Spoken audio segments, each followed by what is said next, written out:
Hey everyone, and welcome to another episode of the 2.5 Salesman. I'm your host Mario, together with my co-host and partner Noam, live from Tel Aviv. If you hear missiles, we will just duck, and everything will be fine. Hopefully. Sorry, I had to make that. You had to. I know you had to. It's okay. Just got the better of me. Today we have Maxwell Mickey, VP And Maxwell. Sales E4E Relief. Maxwell, welcome to the show, man. Good Yeah, to thanks, have you. guys.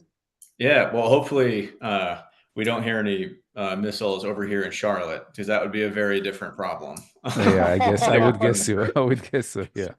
That's gonna be a different problem. A global one, I think. A Right, global yeah. one. Yeah. Yeah. I don't think any shelter will save any of us at that point. So Nope. No. yeah. All right. On to some better topics. So today's topic is actually a hot one, which is sales automation, right? Steaming one, I think. Oh yeah. Yeah. Everyone is using it, but let's hear it, or let's examine this topic from an executive point of view. So from point of view of a VP sales, experienced one, and mine and Noam's experience as consultants. So Maxwell, before we dive in, just tell us a little bit about who you are, growing up, and how did you end up in sales, and then at E4E. Yeah. Deep question, right? Just who you are, also whole career. But if you can squeeze it in like 7 seconds, Yeah, perfect. No problem. Yeah, it's funny. I mean, I tell folks I kind of think sales is a little bit in the blood. My father spent his whole career in sales. My grandfather was actually a farmer, but Wow. understood the importance of sales. He had a saying that said, or that he said often, which was, if you can sell, then you'll have a job. And so that's always Smart kind of person. stuck with Smart me. And man. interesting from a farmer, too. But I'm sure there was a lot of, sales aspects to that world, right?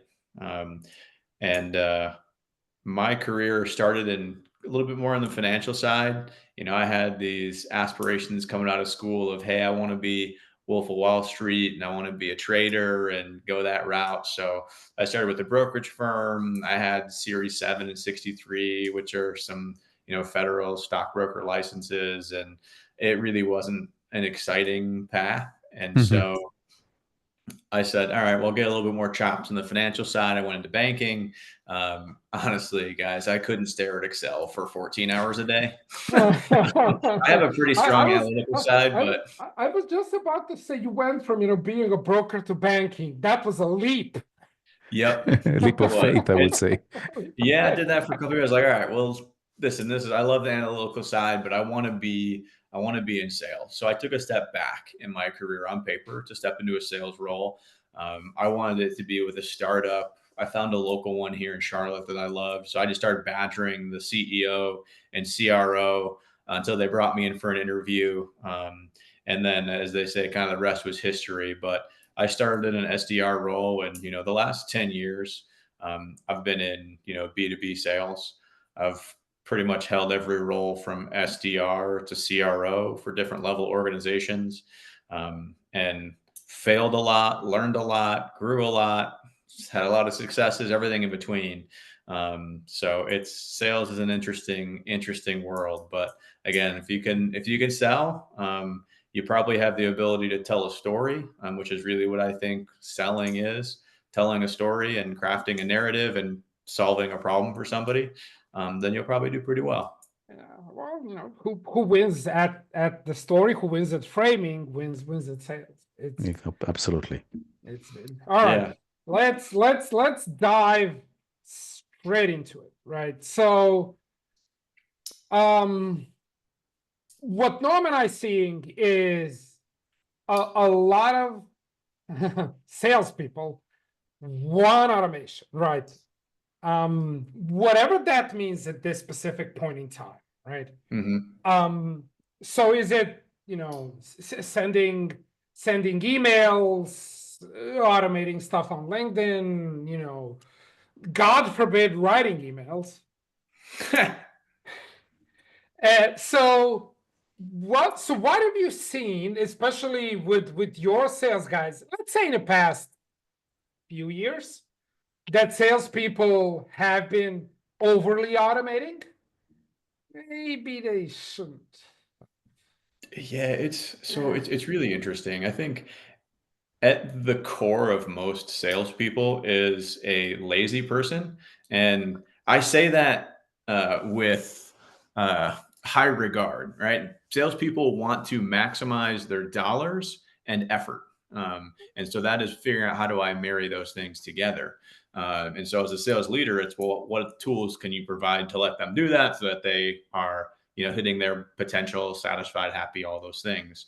I think one of the biggest problems right now that I've seen, I don't know if you guys would agree, but I think there's too much information out there. And every time you turn left to see what is this person doing, they have a really specific strategy doing something very specific with automation that works for them. And then everyone just tries to copy it. And like, oh, why does this work for me? Then they try something else. And so I really think it's what works for your organization versus just grabbing something someone else is doing. No, remember our conversation with one of our clients last week when we talk about the cadences? Yes, I obviously. think this falls into that category. Well, if you go to the, we can turn this discussion a little bit psychological, right? Because I think at the essence of it, there's something over there. But sales automation as a concept, leave software aside for a second. I was working for Oracle Corporation. I was selling dreams to clients that our automated systems were do wonders for your company. Basically, this is what I was doing for many years. So I can see the benefit of, of coming in with a automated tool, whatever that is. Is it for Sure. processes? Is it for cadences and whatever, I'm going to touch base in that in a second, Mario. So from a broader perspective, I think that automation is good. Automation is a multiplier, as simple as that. It's a power multiplier. I can do more and less. Okay.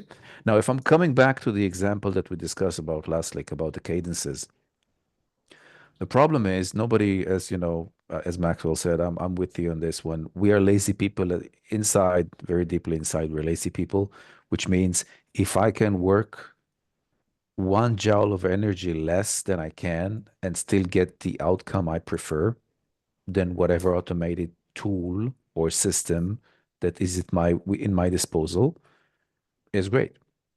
So I think that there's a topic here talks about the power balance.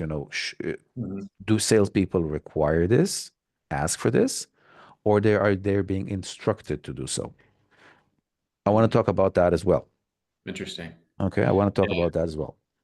It's an interesting question, a little chicken or the egg.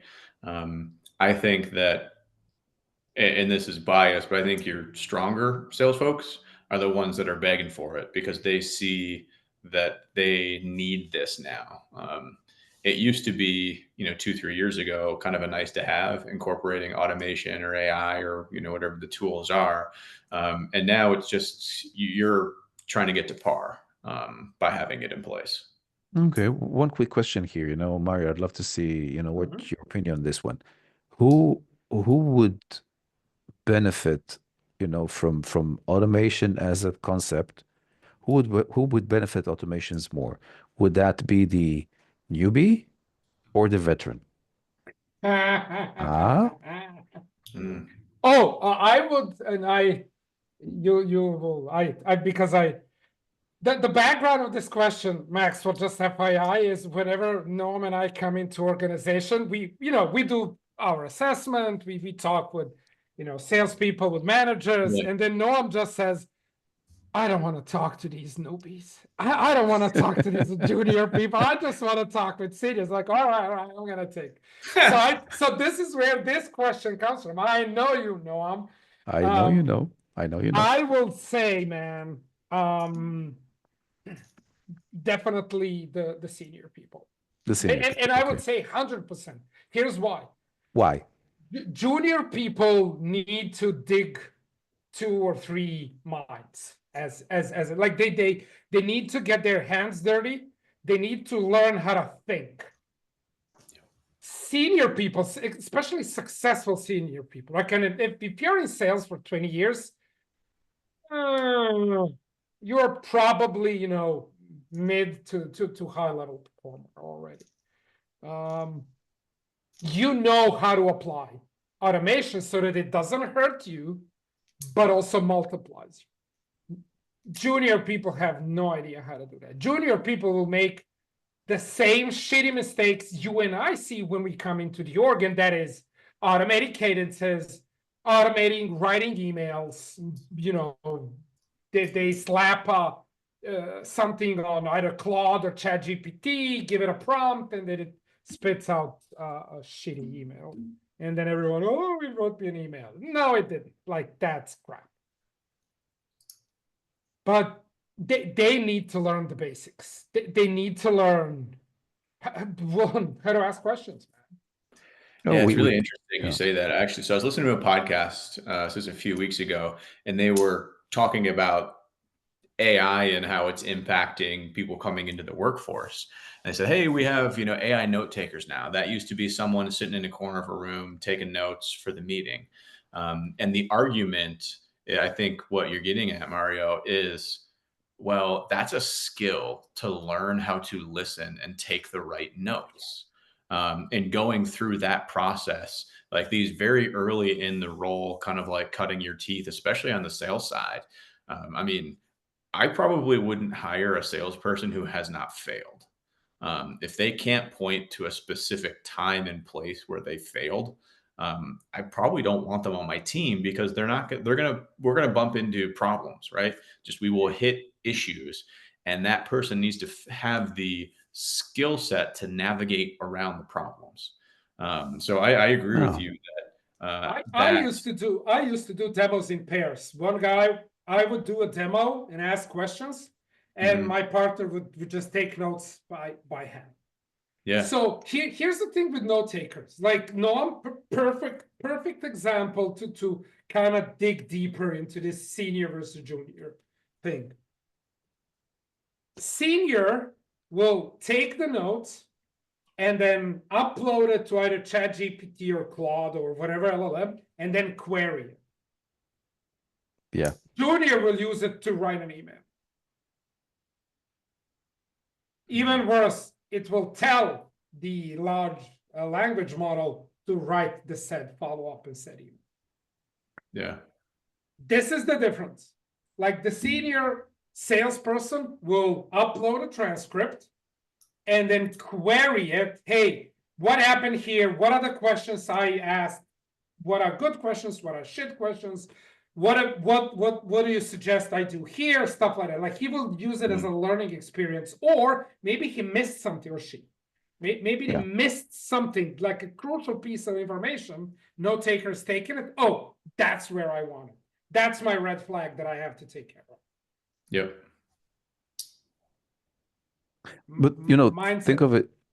think of it for a second, right? If you go to the very early, let's say, evolvement of sales automation, it wasn't writing cadences and it wasn't AI tools that were out there. If you go to the very early versions, it was automating processes, basically. And I want to make a distinguish here, and we I don't know if we don't have the we don't have the time to go deep with that, but at least refer to that. A salesperson have two roles, two responsibilities. Where they're in front of a client, they need to close. They need to be closers. That is a skill, right? The second, I would say the first role is to get themselves in front of a client. So if you're using sales automation, you need to decide where exactly are you using it for what role, and then perfect it.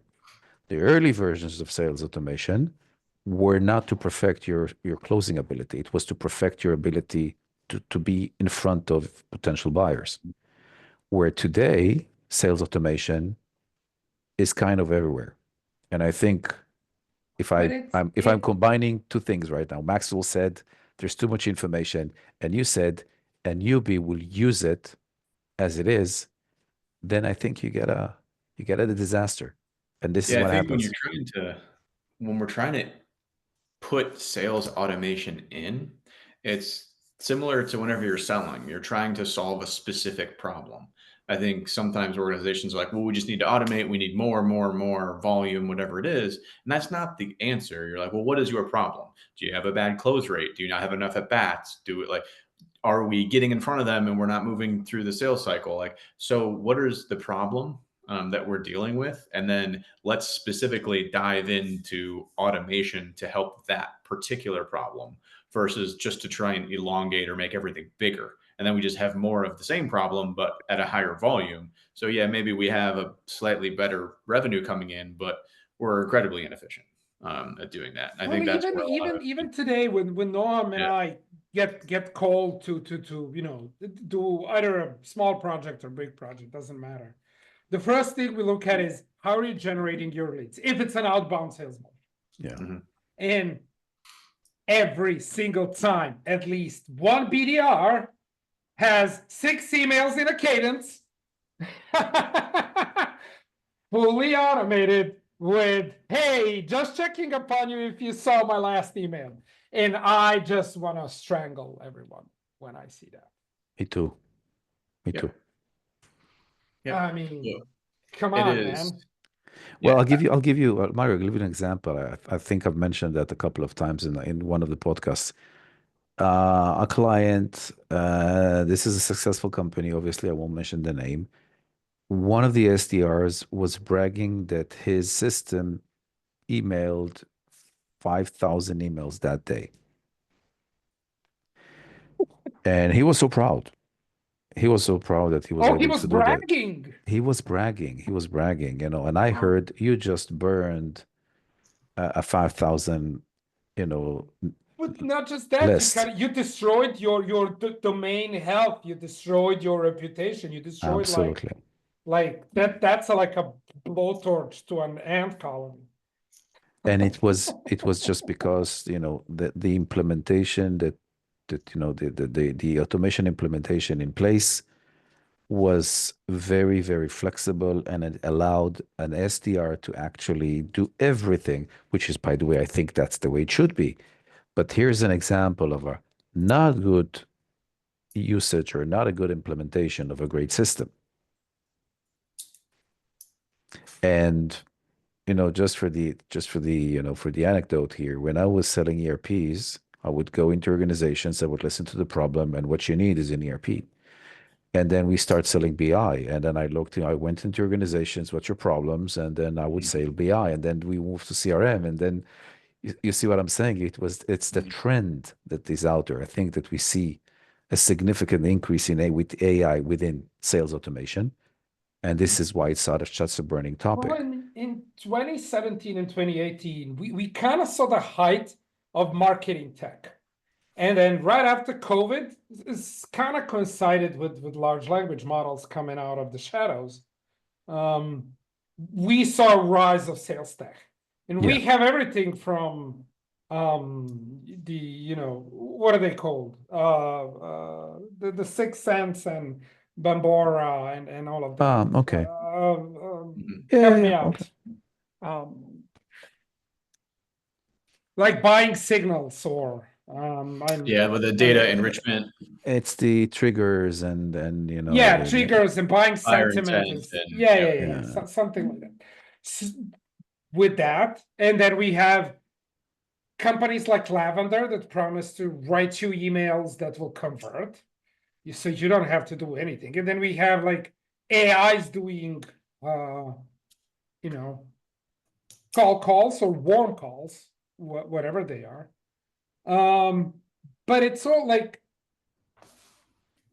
okay. So my question here to both of you is, and I'll save my opinion for last. What are the things that you absolutely should never automate in the sea of automation? So what is the wrong tech here? I think that's a tough one, Mario. identifying the problem is something that you don't ever want to automate. Where that's the crux of everything, right? So if you're saying, hey, we're going to have this third party company handle all of the research, find the right people, reach out, send it, craft the email, send it over. What they're doing is just, again, sending over a generic email cadence. They're doing the spray and pray, just trying to hit something, where you can leverage AI to say, hey, I'm looking for this very specific information. I'm trying to find this. I think this is the problem. Whatever piece of your puzzle you're trying to put together, it's got to be just very tactical. We're solving this problem.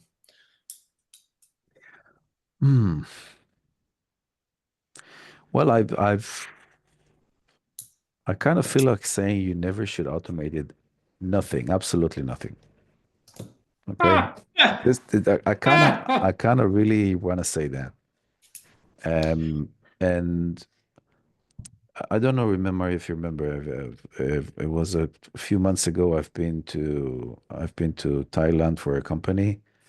And these I guys remember. are, yeah, these guys are veterans. I think that the average numbers of years is, within the company, 27, 28, 29. Those are all sales veterans. They're working for the company. They know the business. And these guys have zero, absolutely zero automation. Heavy B2B, full, the relationship deployment, zero, absolutely zero automation. I think they heard about CRM, okay, CRM system, something like that. Yeah. Well, okay, so, and these guys are selling like crazy. These guys are good. Why is that? Because they have the relationships, which take. So I totally agree with you. Like these enterprise high level sellers, they're in the industry of whatever they're doing. They know exactly the problems, they know all the people, they are fully integrated. The issue of being able to replicate that is that it's not scalable, because most organizations are not going to say, hey, I'll wait 20 years for you to be an elite seller. Yeah. And I'm okay with it being a slower roll until that happens. There's so many of these organizations that are trying to do conflicting things, and they're putting that on the sales staff, where it's, hey, we need you to, create content and build relationships and all these things that take years, but I need you to close everything right this second. And so then the automation is trying to take care of that noise that is, well, I've got to just have stuff coming in, versus how you would actually sell if you were the CEO. And so I think there's not a lot of organizations that understand that's a conflict. And so then you Well, don't get these 20-year vets. And then that, people jump companies and they leave and they sell for somewhere 2 years and they go somewhere else 2 years and they go somewhere else. Well, But they that's, basically just have the 20 years of experience, but they only have like 10 times 2 years of experience. but here's the thing.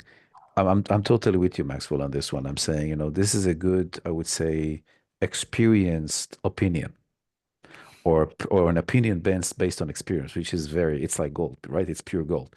yeah. I'm completely not certain that most of our clients and the clients I've been working with the last decade, that they actually kind of thinking in that way, which says, I'm gonna, the purpose is to scale the business. We need to bring, as Mario said, um, 10 people with 2 years of experience rather than two people with 10 years of experience. And then I'm not certain that they're examining both options in a systematic, or I would say in a logical way. Oh, Rather, they fall into the trap of I would say the dream industry with, which says, I need to have full stacks of all my, automated systems. I need to bring people that know how to do it. And suddenly the organization is huge because you got a lot of people just maintaining systems, maintaining automation. And then you kind of fall into what everybody else is doing. Let me bring a newbie from the university. I'll put him as him or he or she as an SDR. That's absolutely crap. But it happens everywhere. Oh. And I would dare to say 99% of the people we meet, this is the way they do it. So Yep. my answer to this is when you look at the job, let's say of an account executive, right? So he's working whatever, let's say 40 hours a week, just for the sake of this argument. So a part of his job is admin work. A part of his job is actual talking with the customers and selling. So I would never automate that specific part. Okay. Whenever there's quote unquote selling, whatever mean by selling, is it running the process? But Yeah. basically that specific part, right? Yeah. So here's a very specific example. Let's say that you have a new account executive come in, you are running full cycle motion. So how does he or she build a pipeline? Well, the fastest way is for him to do the call calling, right? So what you do is you automate getting the leads because now you know your ICP. That's one. You can automate cold calls, meaning you either get a power dialer or a parallel dialer so that he doesn't need to copy paste the phone number every single time. You automate the note taker when he has the meetings, but you coach him on how to use it. So you use it to get insights and maybe to sharpen your skills if you're implementing, medic Yeah, whatever. or any Sure. type of qualifying methodology. So Yeah. that's where Well- the executive, for me, this is where executives go. This is where executive coaching comes Yeah. into play. How do executives coach their team? Of course, if they have time to do it, in order to properly use automation. Yeah. They Well, I don't. think that's No, sorry. it's Yeah. we're so rapidly evolving with AI right now that this conversation will be radically different in 6 months. I mean, Yeah. we're not far away from I have an earpiece and I'm not actually touching the computer anymore for the most part as a sales executive or salesperson. A lot of what they're doing is really directing traffic, right?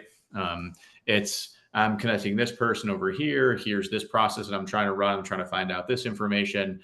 A lot of that is mentally intense, where you can then outsource the actual work of just, hey, I need you to go do this, call this or email this person about this, record this information here, then reach out to legal and do X, Y, Z. And so I think we're pretty close to that kind of elite salesperson being able to really direct a lot of that traffic very, very efficiently because of AI automation.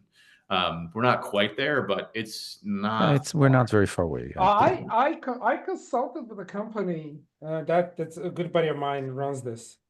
Is he will take any sales methodology and then he will, so whatever you are using in the company, let's say medic for the sake, or Sure. medpic for the sake of the example, and then live in real time, the AI agent will give you what questions should you ask based on the current flow of the conversation. And I would say the ultimate crutch and how to kill salespeople is exactly that. Like you But don't think.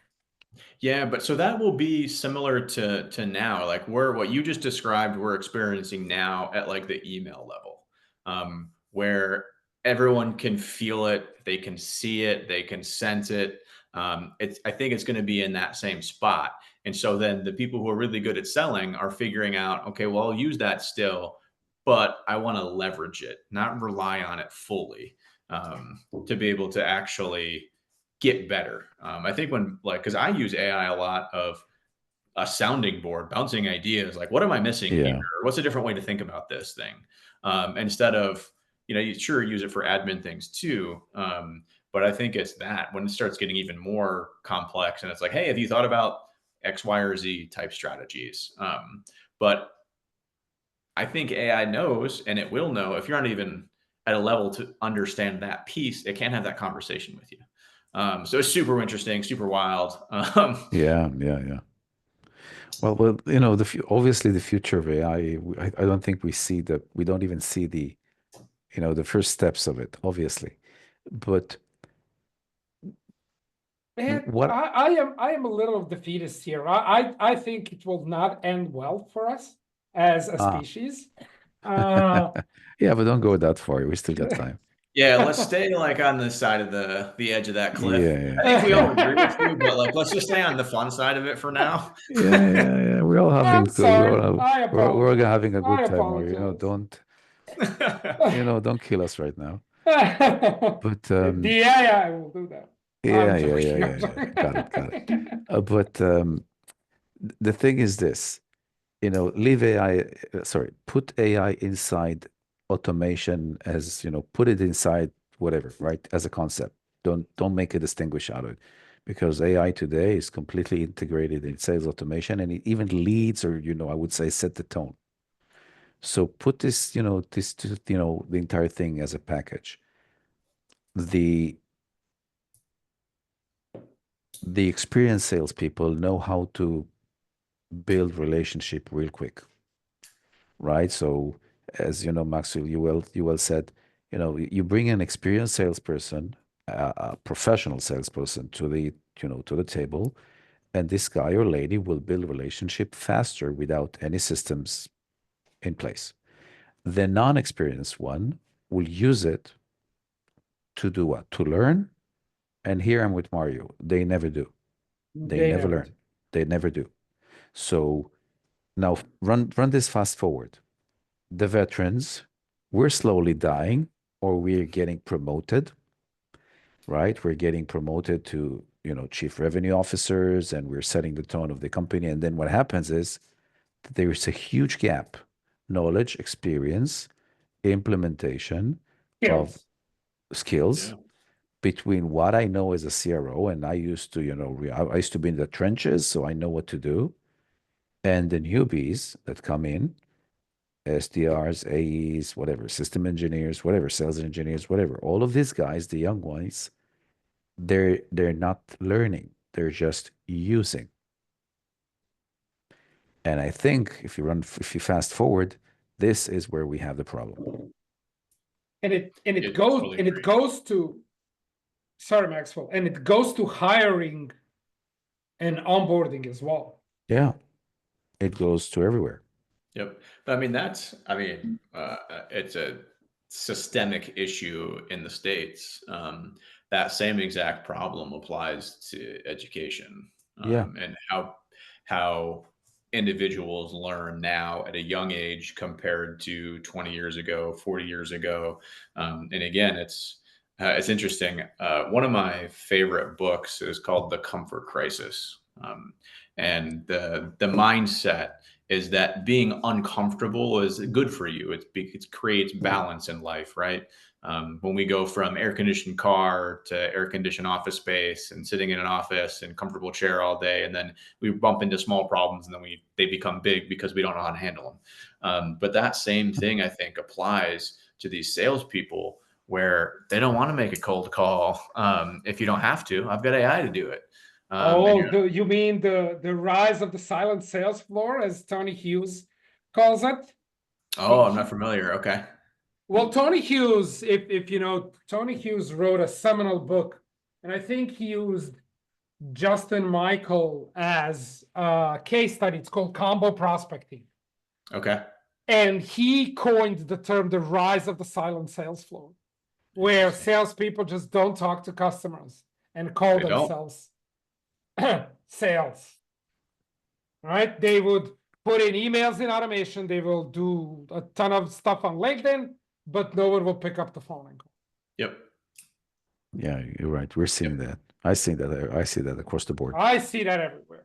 But I think it creates an opening for salespeople that will pick up the phone and give somebody a call and say, "Hey, I saw X, Y, Z. I think we could be of help. Do you want to talk?" And you're able to break through that noise in a different way, Yeah, especially absolutely. if I we're going don't. to start getting AI calls. Whew. Yeah, Anytime you get an actual human, you're like, "Oh, all right, finally, a real person." Finally a human. Yeah. I don't know if you guys remember Will Smith's The Pursuit After Happiness. Yep. Pursuit of happiness. The Pursuit of pursuit, happiness. yeah, the pursuit of Yep. happiness, Mhm. where he has this crisis, obviously, and then he was working for it's a financial company, and then he has this 6 months of not getting paid and just need to bring customers, and then he developed a system, of not even laying down the headset. He didn't have a headset, the phone, and just clicking, and then because he need to speed dial. So obviously that person that Will Smith was acting, he developed a system that today, with today's sales automation, he would excel. But taking Maxwell example, the crisis of comfort or whatever, it is exactly like that. You're never going to learn anything if you're comfortable in your chair doing stuff at your most convenient and don't have to pick the phone. And my question to a lot of seniors, why are you not forcing your people to pick up the phone? And the answer is always the same, because I can't force them to do anything they don't want to do. I can't. I can't. Hmm. And to be And you honest, got I get it. I get it. I understand. I get it. In these cases, I always like one of my favorite comedians, and Noam, I don't know if you watch him. Maxwell, maybe you did. Bill Burr. So Bill, I know of him. all right. So Bill No. Burr has this phenomenal routine. He was growing up in 70s and 80s, and he had this like strict father, right? Like the hardcore being brought Yeah. up, right? And he always says like I think that's he says like in a very like his very typical Boston angry Boston accent. He says, "My father never hit me, but my mother did. But we lack the threat of it, right? Like the father would never hit you because who hits a small boy, but there always was a threat of it. You were actually afraid of your father, right? Like Yeah, he I know. comes I in, can. everyone is quiet, no one talks shit, right? Because the father has got, and then that kind of gave us parents, that okay, maybe there's a different way of bringing up kids, and now these kids are a little bit, adults, and then you can't force them because Yeah, you can't do anything. that's unfortunately or fortunately, whatever it is, culture. Yeah. I always come back to is executive leadership, right? If you can't get your salespeople to make cold calls, something's wrong with the leadership.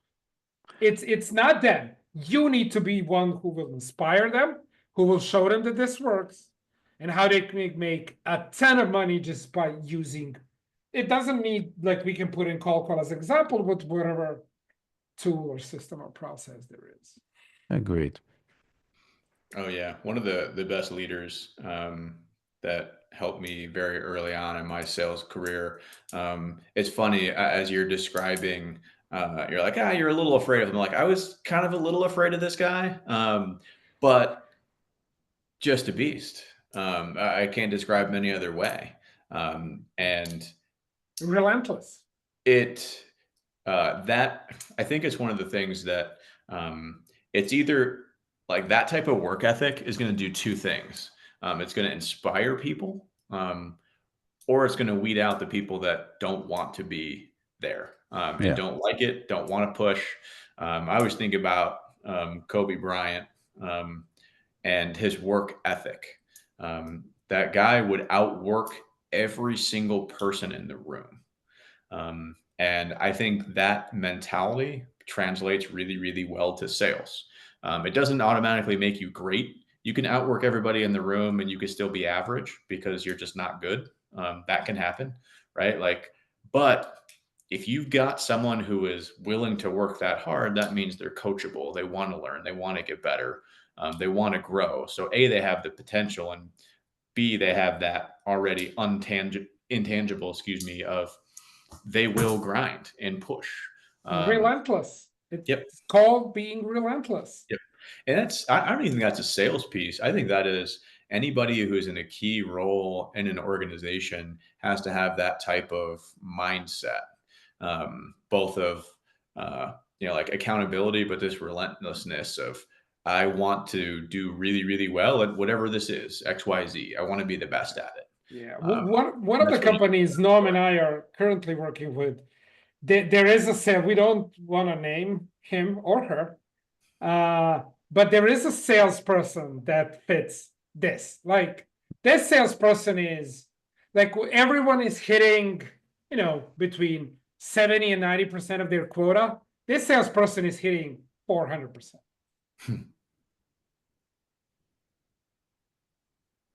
No, but if you analyze this person's work, it would fit Maxwell's Oh yeah, description, relentless. right? It's being relentless. Yep. Learns, also applies, learns, applies, learns, Yeah, applies yeah. relentlessly. Mhm. Oh, this doesn't work, discard. Yep. And it's interesting. You have to find for your team and your organization the right person at the right time in their career to be that relentlessness at whatever that role you need them for. Because I think folks that are very talented, right, where they can be a relentless SDR, they're going to get bored. Same with an account executive. And so, I mean, sure, there are some small percentage of people that just love that and want to stay in it, but most of what pushes salespeople to be really great is very high expectations for themselves and wanting to continue to grow. And so when you're putting together these organizations, you've got to catch the right people at the right time in their careers for that role, which is really, really, really It's really difficult. difficult, yeah. Hmm. Well, I think, if we're getting close to the end of our conversation. So if I'd like to put, my 2 cents on it, is that I think that today we're over automated. Sorry, we're buying, there's obviously a wide variety of automating tools. So we're buying everything, because it's cheap, it's easy. It's OpEx, it's not CapEx. So we can easily obtain it, we can easily grant access Commoditized. to it. Yeah, it's like a commodity. Yep. Whatever the request is from the SDR, AE, whatever, no worries, we can just buy it. It's really, really not that expensive. But here's the thing, I think, Mario, I'm resonating with you right now. If, true leadership is not about bringing your people what they want, it's about, forcing them or showing them or guiding them or in analyzing what's the best thing for you. And the best thing for you would be to do this and that. And this is obviously you don't need that. You don't need this automated tool. You need to work it. You need to work hard for this right now. And I don't think that a lot of executives are ready for this. Mhm. This is hard work. No. Agreed. And there's a lot of leaders and managers who may understand what you just described, that I agree with from a top leadership level. But the ability to communicate that to somebody who is implement. 21 years old and it's their It's really first gig out difficult. of school is very difficult to do. And explaining to them, not just, hey, go make 80 calls or you're fired. It's, well, what do you want to get out of this? What do you want to do? Where's your career want to go? Okay, well, do you want to be the best? It's all laying all those things out. And quite often the leaders are not in place to inspire that team. And it's really hard to be successful without that. I remember, man. I wanted to organize in one of the companies where I ran a CRO motion. I wanted to organize like a cold calling competition, and I said, "All right, well, the first one who schedules 3 meetings or 2 meetings, I don't remember what it was, wins the prize." And the prize was like, I don't know, 200 euros or something like that. Yeah, Sure. all right, for one day, cool. And then my CEO, bless her, she overrides that and says the salesperson who makes the most phone calls wins the competition. Because we weren't using any power dialers and stuff like that. It's European Union, it's forbidden, you can't use it, blah blah blah. Yeah. And then my best sales guy does 10 calls, schedules 3 meetings, and says, Mario, I'm done for the day. He can take the prize. Yeah. Yeah. It's funny how often that happens where, these ancillary stats become more important than just what are we trying to do? That is a whole new episode, I would say. Yeah, it is. All It right. is.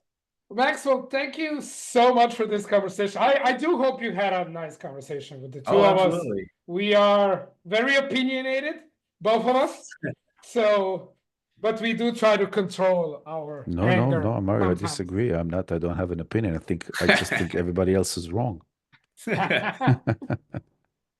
what my wife says. Yeah, I know. That's what my wife says too. So Maxwell, at the end of the podcast, we give every guest 30 seconds if you want to plug something. So either if you're hiring or you have some initiative or something that is kind of close to your heart, 30 seconds. Go ahead, Yeah. plug something, and we will slowly end this podcast. Oh, yeah, very cool. Well, I'll give a little plug for the organization that I'm with, E4E Relief. So we are going to be growing soon. So keep an eye out. We'll be bringing on some more sales folks. But the reason I joined is really the mission. So I've been selling and kind of in the software space for a really long time. At the crux of what we do is helping to get money in the cash of hands of people that are hurting. It's a pretty cool space to be in. And I think it's a different way for organizations to think about how do we grow? Like right now, we're in a really competitive environment. How do we get the best talent? How do we pull in the best people? How do we have the best retention, productivity? And so we're really kind of shedding the light on, hey, there is a way where, doing good for your people is a way to really drive the business. So it's a fun time and excited to be, with this org. You are hiring SDRs, account executives. So the first role is probably going to be kind of a little bit of a hybrid, but I'd call it more of in the BDR category. Okay. So everyone, you heard it. Maxwell is hiring BDRs. So I'll make sure to drop either his link to his LinkedIn profile. If you're watching this on YouTube, you're watching it on LinkedIn, I'm going to tag Maxwell in the post. You can reach out. Yeah, hopefully apply and get hired. Yeah, absolutely. Yeah, and pick up the phone and call Maxwell. And looking for some relentlessness. Pick up the phone. Pick up the damn phone, man. Yeah. So my phone number is not that hard to find. I'm sure you can get a hold of it. Oh yeah. All right. Thank you so much, and everyone. Thank you for sticking so far. This was Maxwell from E4E Relief, VP Sales. Again, I'm Mario, my partner, and until next time, go out and sell something. Ciao. Yeah. Thanks, gentlemen. Pick up the phone. Bye. Yeah, bye everybody.